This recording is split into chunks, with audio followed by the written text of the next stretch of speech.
All right, everybody, here we go. Thanks for joining us on the latest episode of Deals and Deadlines with super agent Hadley Engelhart. I'm Matt Chernoff. I love coming here because you always say, listen, I want to build you up. We're building the brand up, Hadley. That's what we have to do. Welcome to our Sports Business Fun. Each and every week we give you a new episode. You can find it on any podcast platform or on the 680 The Fan YouTube channel. All right, Had, we got a lot to cover. This is a big week around the NFL. This is a story we talked about. We knew it was coming, that the NFL and Roger Goodell said playing 16 regular season games in international markets, it's not an if, it's a when. And we discussed the two reasons why. A, it continues the globalization and they can build the brand.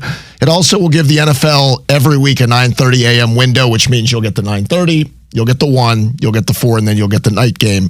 This, again, was going to happen. It's just a matter of how soon it happens. I'm shocked he said only 16 games. I personally think it's going to be 18 games. I spoke with the general manager this morning, actually, about, this revelation that wasn't a shocker to most. And, he, again, was surprised that it's not an 18 game.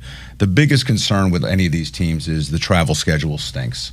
And the players don't like it, but, it's great for the market. It's great for TV. It's great for the 9:30 slot. It's going to bring more revenue, which is the selling point. Again, we say time and time again, per the CBA, it'll bring more money to the teams, trickle down more money to the players. I would also think at some point, because all they're in the business of is adding more potential content and more potential inventory, that I wonder if we get to a point where there is a singular carrier of the international game. In other words, right now the NFL Network does it. ESPN Plus has tried to do it at times. They've tried to roll in another. I wonder if one of these streamers, a Netflix or Hulu, says, give us the international window and we get that each and every week. I think the answer is simple. Whichever pays the league the most money. Doesn't mean splitting up amongst different networks or putting it to one network like a Monday night package or something like that. That'll be the Saturday morning international package. I agree with you. It will be interesting to see how the league does it. They're going to capitalize on this. It's more content. It's great for the game. It's just not great for the players and the travel schedule. So on that note, the next step will be the expansion of the schedule, right? We know at some point we're going to go from 17 to 18. That's why he said 16 games. Of course. You noticed that. Of He course. didn't say 17 or 18 games. 100%. He's playing the game of we're not there yet. Right. It will be every single Sunday morning will be an international game. I would agree. And when we get to 18 weeks in the schedule, to your point, maybe this will help. For instance, the Falcons this year go to Germany. But after a week 9 game in Germany, they play the next week, I want to say back on the road. Typically, after a 9 or 10-hour flight, these teams would love to have a built-in bye week. We talked about this, by the way. Right. I think you said you felt like the teams, we knew about these international games, you felt that the following week would be a bye week. But the teams actually have some say-so in that. And I agree with you. Yeah. I was surprised to see that it wasn't an automatic that following a long trip like that, they'd have a bye week. I was surprised about that. But I think when we get to 18 weeks and we have 2 built-in bye weeks, I think that'll be the part of this that they try, and they can't accommodate everybody and they said this with the schedule build-out, when we're playing this many international games, it's hard to accommodate all the bye weeks unless we add another bye week. Which they will. Yes.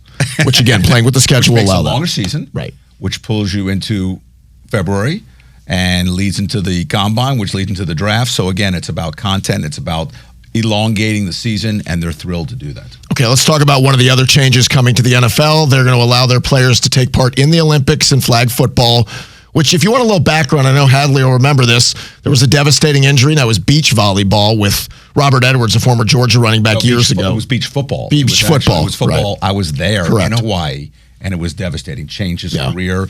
Ended up becoming my son's high school coach. Yeah. So kind of brought it full circle. So the only reason I bring that up is because there's always the fear of these guys getting hurt outside of the time that they're playing, and that's where the agent comes into this.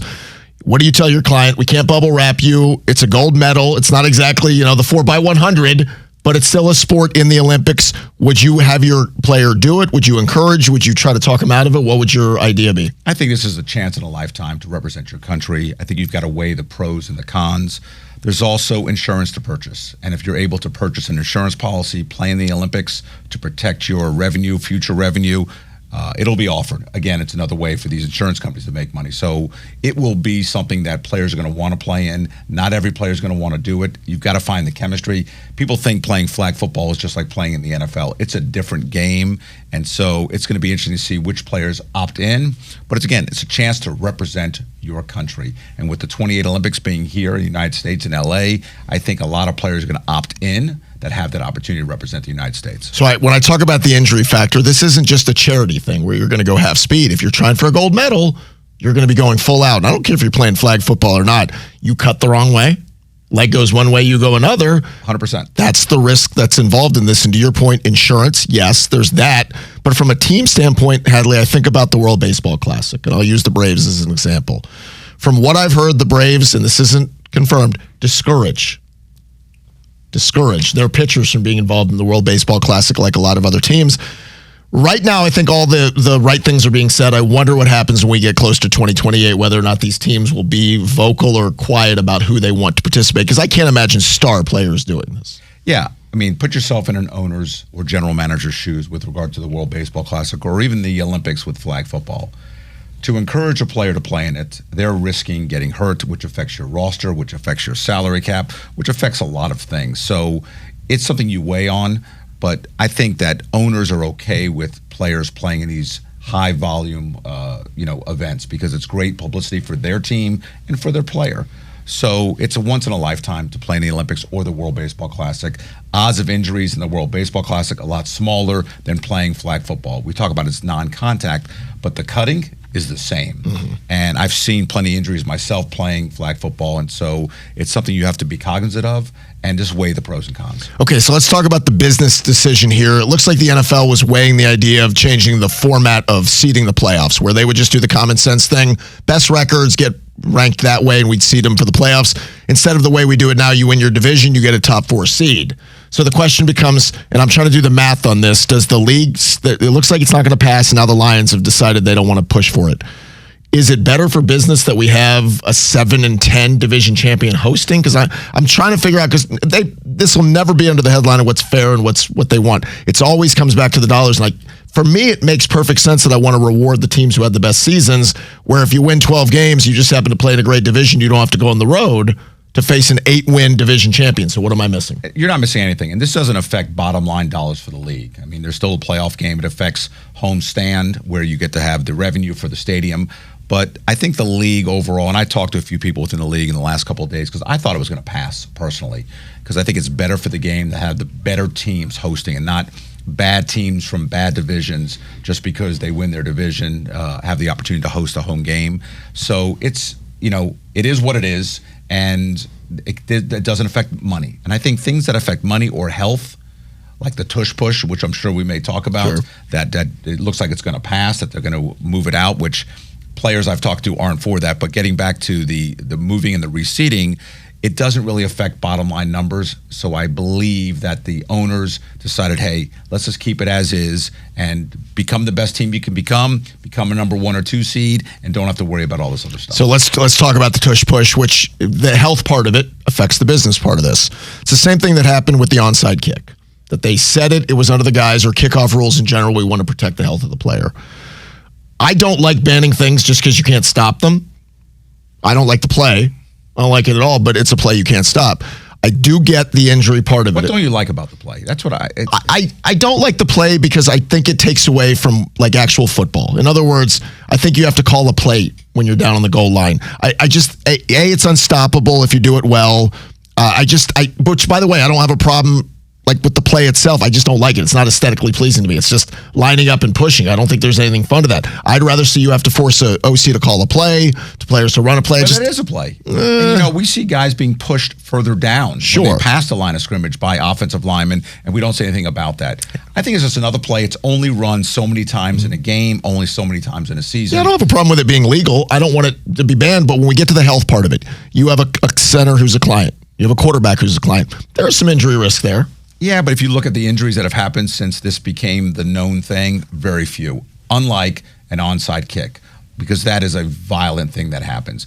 That's why they're trying to change kickoff rules, because the violence, the speed that goes along with it. There are a lot of injuries. There are a lot of concussions, which lead to future injuries. So I don't think the tush push has any real injury. They make it that way so they can now sell it, that it's not good for the game.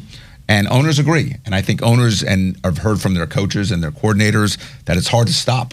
And if they don't have the type of quarterback that can run the play, so they can't use it, and I can now have a vote to stop you from using it, I'm voting against it. All right, one final thing. We have a batch of new owners, and small owners in the NFL. The Chargers, for instance, and we know you can now sell to private equity. Business equity can be sold to. The Chargers sold 8% to a group.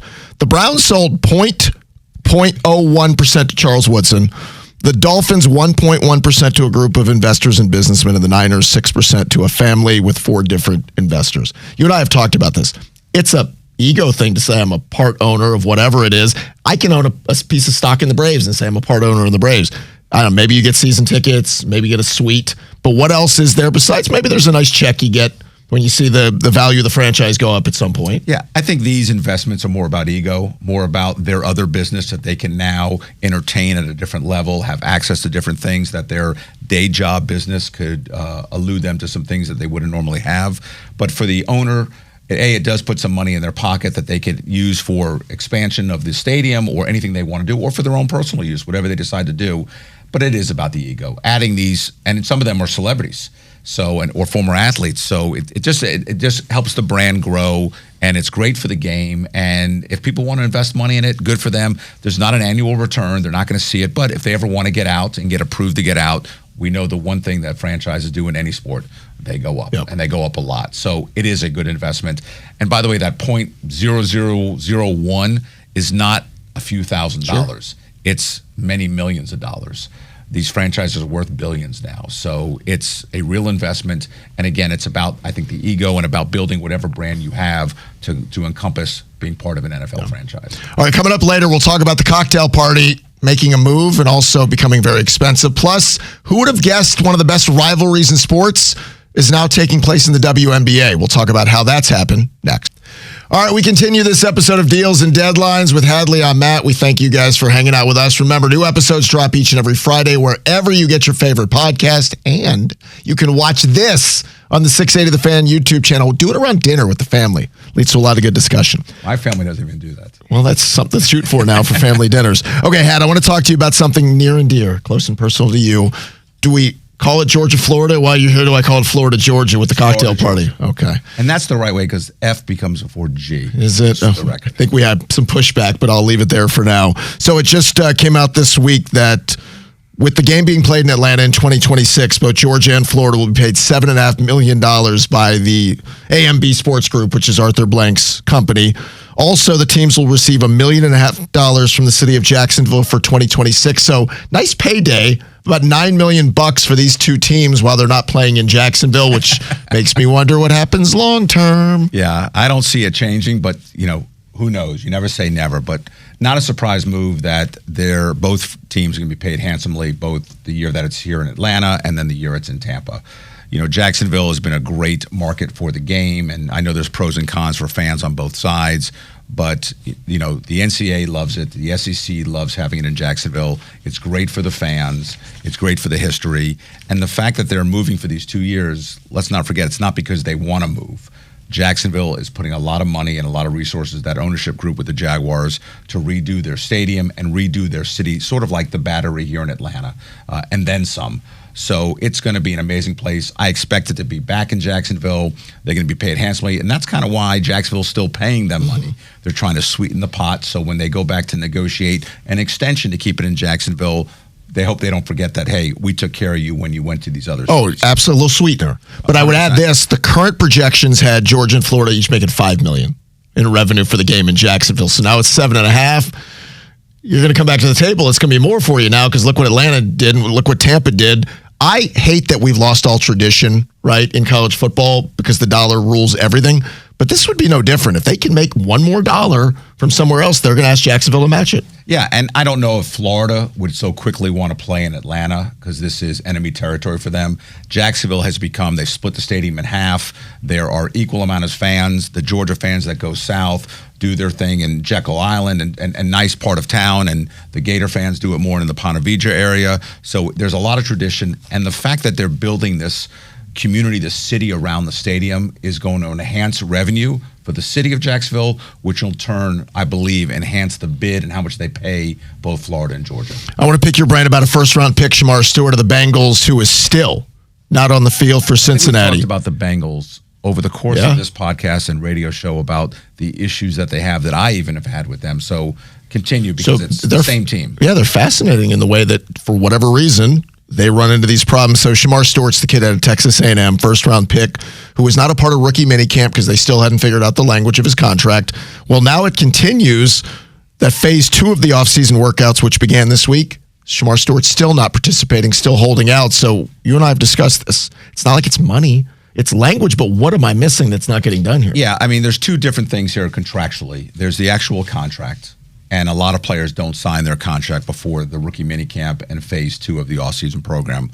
What players sign, and the Bengals have offered this to Shamar, is what we call a letter of protection, and basically states that if any injury happens between the time you sign this and the time you actually sign your contract, we won't hold it against you. We'll negotiate in good faith, and all agents sign off on it and do that. He's taking this stance because he is trying to change what the Bengals have done.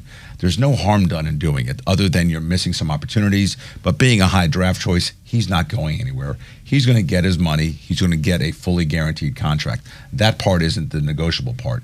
It's the language in there with regard to injuries and the payment schedule and offset language, those things that the Bengals are traditionally known for and sticking true to. He's taking a hard stance. He may end up giving in. I don't think he wins this. I think he moves the needle somewhere where the Bengals become part of the norm. But at the end of the day, his job is safe. He can take the stance. I'm glad he's doing it in some way, but it's not going to change the bottom line numbers for him at all. Do you think when it's business, you're not supposed to let personal get involved, but human beings are human beings. Bad blood gets created sometimes. And you don't want to let that get in the way of a bottom line deal. But whether it's him, his agent, or the next deal, this. You've dealt with them, and I'm sure word is all around that, all right, be prepared. It's going to be a little different with the Bengals. Yeah, and they're also simultaneously dealing with not the same agent, but dealing with the same thing with their star player, that they're not willing to pay him fair market value, what he wants to be paid entering the last year of his contract in Trey Hendrickson. Yeah. So you've got two issues. You've got a veteran who's proven it to the team and to the city, and a rookie who's a newcomer. And they're taking a hard stance, the Bengals, with regard to what they've done. They have been old school. They are tough to deal with. They don't want to move the needle. They don't want to move into the 21st century. They are all about what they used to do, and they stay true to that. So I'm glad we have these two players and these two agencies taking a firm stance because they're trying to change the narrative with the Bengals, which will help not just their players, but future players as well. I want to talk to you about Quinn Ewers, the Texas quarterback now with the Dolphins. His rookie deal after tumbling down the draft board, or at least not being a first or second round pick, it's going to be about $4.3 million. We talked about what the NIL potential would have been in college. Well, here's a way to take the edge off, and this is good agenting. He signed agenting. I just made that a term. I like that. You're welcome. You can use that. He made a deal with Panini, the card brand, for $3 million, which is nearly what it's going to be for the entirety of his rookie deal. Why is Quinn Ewers getting that kind of money? I mean, he's famous enough from college, but that seems rich for a guy who's not a high-round draft pick. First of all, that Panini deal was done before the draft. Okay. So all the trading card deals, especially the high-profile players, either projected to go high or well-known like a Quinn Ewers, those deals were done beforehand. In fact, the ones that I've negotiated have incentive language in there that if you're drafted high, you get even more money. So that was the base of the deal. You said something earlier about his deal, and Shedeur Sanders' deal has been publicized about what he signed for these $4 million. It is not $4 million. It is a few $100,000 because that is all make good money for the next 4 years. None of it is guaranteed for these 6th and 7th round draft choices. So when we say he signs a 4-year deal of $4 million, people are like, oh, it's not bad. It's not that. It's if he plays 4 years.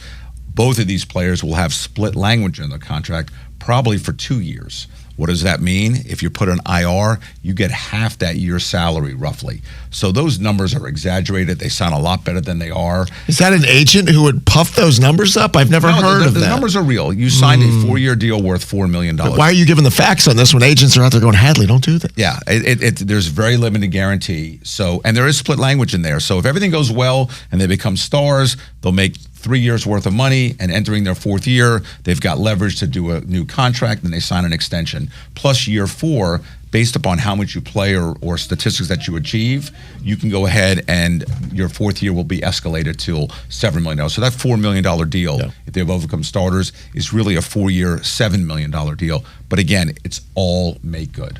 All right, coming up, we'll talk about the rivalry that none of us really thought would continue to this level. It's Angel. It's Caitlin. It won't stop. We'll try to talk about the business angle of it next.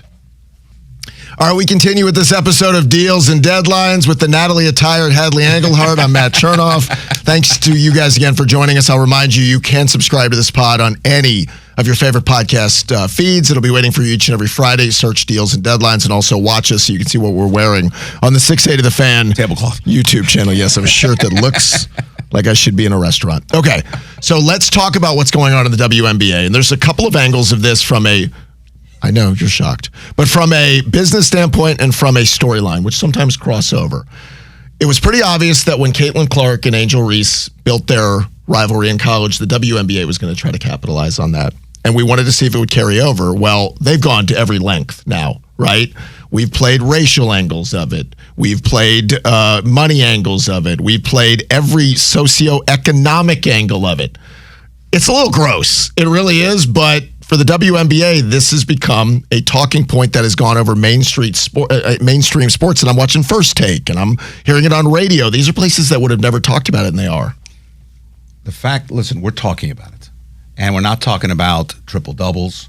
We're not talking about championships. We're not talking about records. And there are plenty of things that Caitlin Clark in particular has done record-wise. She has brought this game to a different level. Angel Reese has brought an audience as well to the game and to the popularity of the sport. And, they've created this rivalry. The fact that they don't want to acknowledge it, I'm not sure why they don't acknowledge it, because when we'll use Magic Johnson and Larry Bird, when they came out together, they met in the champions. Mm-hmm. They fought each other in the NCAA, and they went to separate teams, LA and Boston, black, white, blue collar versus Showtime. There's a lot of similarities. 100% a lot of similarities. So it's embracing who you are, what you're doing, and to understand that you're not only benefiting yourself and your brand, but you're benefiting the sport, which again brings more revenue, which also benefits you. Mm-hmm. So I'm surprised that there are people fighting this. I'm surprised there are broadcasters and media people just using race as the angle for it, because it's a rivalry. It's the scorer versus the tough person mm-hmm. who does all the dirty work under the basket versus somebody who stays in the perimeter. It's great for the sport, and the fact that I'm watching it. Sure. And I watch it especially when they're playing, because I think it's great for the game and it's great for sports. I think the offshoot, though, and this is why I say kind of gross, now it turns into what people are saying about it. It turned into what Ryan Clark from ESPN and what RG3 and what they're saying about it. So we lose perspective of what it is, and it should be noted that Caitlin Clark's team, the Indiana Fever, played the Chicago Sky. They drew 2.7 million viewers on ABC, the most watched WNBA game on any ESPN platform ever. So whether you like it or not, whatever drama, people love this stuff. It's why wrestling does so well, that we're creating personality and picking sides. It works. Yeah, and it's great. Again, it's great for the sport. Talking about Ryan Clark, I am disappointed in the angle that he took and used it about race and brought in the fact that RG3 is married to a white woman and that he doesn't understand what happens at the dinner table. And RG3, in his comments about the rivalry, he used facts. He showed things. And Angel Reese has done over the years, or year I should say, where she has embraced the villain, if you want to call it. And so now that she's getting some outcry about it, she doesn't necessarily love that role. She wants to be known as the face of the league, and she's not right now. Caitlin Clark is. She's breaking records. So it's great for the sport. I hope that they both embrace it. Let's not get into this she said thing. Let's not get into this black-white thing. Let's get into the fact that these are both great players. They're great for the sport. Embrace it. I know in the future we're going to have one, if not both, of their representatives to some capacity come on the show with us just to talk about the global branding that both of them are bringing. People talk about, well, they make very little money with the WNBA. Well, it's a losing network of business right now. The NBA funds it. We can get more specific about it on a future show, but it opens up opportunities. Both these girls are all over social media doing corporate stuff, And it's great for themselves and great for the business of WNBA. Let's talk about the business of the NBA as the playoffs continue. With the Celtics being knocked out by the Knicks, we're going to have 7 straight years of a new champion around the league. And you think, well, what's the big deal with that? I think the NBA's want through the CBA and some of the changes is to have some more parity within their league. We had 30 years where we had 9 different champions, a total of 9, right? It was Warriors, it was Bulls, it was Celtics, it was Pistons, and a few others. That this whole idea is kind of the NFL's anybody can win it. I don't know if that's the truth, but if you can put that forth, that look at this year, here come the Knicks, have a chance to win the championship. OKC rebuilt, have a chance to win it. So the teams that have never been now believe they have a shot, and that's where the parity comes into play. Yeah, and it's great for fans to really follow the sport at a high level, because in the past when you had the super teams, the mega teams, and they won every year, it was hard to root for your team because you didn't really have a shot. You were always playing for 2nd, 3rd, or 4th place. It's changed, and it's great. It's great that the Knicks, the #1 market there is in the United States, to be part of the conversation. Now, if they can continue and finish the drill and take it to the championship, good for them. But it's really great to see that teams overall are able to win and compete. We talked about last week about Dallas having the issues with the trade, and now they get the first pick in the draft with Cooper Flagg, so they're back in the conversation. So there's so many different storylines with regard to the NBA. I think it's great for the sport, and hopefully it brings up viewership, which has been down over recent years. So let's talk about viewership for a second. Through 2 rounds, the NBA playoffs are averaging about 4.1 million viewers across ABC, ESPN, TNT. That's up 3% from the same time a year ago. Now we're going to get to the nitty-gritty, right? And you've got no big name team, or you've got no Lakers. Now you've got the Knicks. So you do have that, which the league behind the scenes and the networks are they're pulling like crazy. The Knicks into the championship. Can you imagine like we could have a great series if OKC played Indiana, and that would be ratings death. Correct. It's just the way that wouldn't work. Even Minnesota, although they have Ant-Man, might help it a little bit. That the Knicks are the last saving big market. Everybody has an opinion on them, root against them. This is where, Hadley, I always talk about the difference in the NFL and everybody else. In the NFL, it just never matters who's in their playoffs, who's in their championship. Now, the Super Bowl's become its own entity. But how does a sport ever get there like the NFL, where it wouldn't matter if it's the Pacers and OKC and the nation digs into it the way they would for the NFL? Well, let's go back, 10, 20, 30, 40 years even with basketball. When you were unable to really change teams on a regular basis and have these super teams, you had a star on each team, and then you had role players, and you followed that star. And we just don't have that really in the NBA now. We don't have superstars on every single team. We have great teams, but people aren't attracted to that. They want the superstars playing in these big games, and we just don't have that. In the NFL, it's the true team sport. I tell everybody, you could rebound a basketball, dribble it yourself, shoot, all by yourself. It's the one sport where a play has to begin with somebody snapping the ball to somebody else. And so it's the true team sport. There are 53 guys on the roster, 45 guys on an active game day roster, and of those 45, about 40 of them play. So you're talking about a true team sport. So I believe that's why, and it's once a week. It's not a 7-game series, and I think some of the NBA playoffs are drawn out. Now that we're getting crunch time, I'm all for best of 7. I think it's wonderful. But the early rounds, I think it should be best of 5. But it's not economically for the league. And so it's great that fans are following these teams, and I know they're pushing for New York. I've talked to people in the industry, and they really want the Knicks to advance to the championship. And in fact, they want them to win it because it's great for the NBA. It's great for them. I don't know if I can handle that. All right, finally, let me ask you about the TGL, the Indoor Golf League that was started by Tiger and Rory. They've just announced they'll add a 7th franchise. It'll happen in Detroit. They'll be the Motor City Golf Club. This is one of those, and it's so hard to get these startups to a place where you have a TV partner. They already have ESPN. You've got the big name backing of Tiger and Rory. I watched a little of the championship last year. It's smart. It's on Monday nights. There's not a ton of else going on in the offseason for football. So I think they're doing all the right things. The question is, what kind of level of success? Where can they get to? Not mainstream Big Four, but what can they get to? I think they are where they are. I don't think it's going to change. I don't think the average sports fan is going to watch the TGL on a Monday night, no matter who's playing in it. Again, you bring in these cities like Detroit. They're not playing in Detroit. That's just the name of the team, and they'll have a captain. They try to have some ties to the city, but and they have ownership that's tied to it. But they're playing indoors in Florida, and it's great for golf fans. And I've talked to golf fans both on the business side and just friends of mine who are golf fans. And you get mixed results on, if I'm not doing anything on Monday night, I'd love to watch it. But they're not going out of their way to say, hey, Monday night is the big matchup between these two golf clubs, and it's just not at that level. Will it ever get to that level? I don't know, but I don't believe it will. But it's great TV. There's worse stuff on TV. It's the best golfers in the world, and it's a way for you in the off season or on Monday night to watch golf because you love golf. There is Monday Night Raw on at the same time, so True. I don't want you to ignore that one. Sorry. No, that's great. Atlanta did win the championship this year. I missed the parade, but I'm sure it was a big one. All right, that's going to do it for us. I'll remind you guys, you can subscribe to Deals and Deadlines wherever you get your favorite podcast. New episodes each and every Friday morning. You can watch it on the 680 The Fan YouTube channel. We appreciate our producer, Wiley, for Wileying. Thank you guys for joining us. We'll do it again next week on Deals and Deadlines.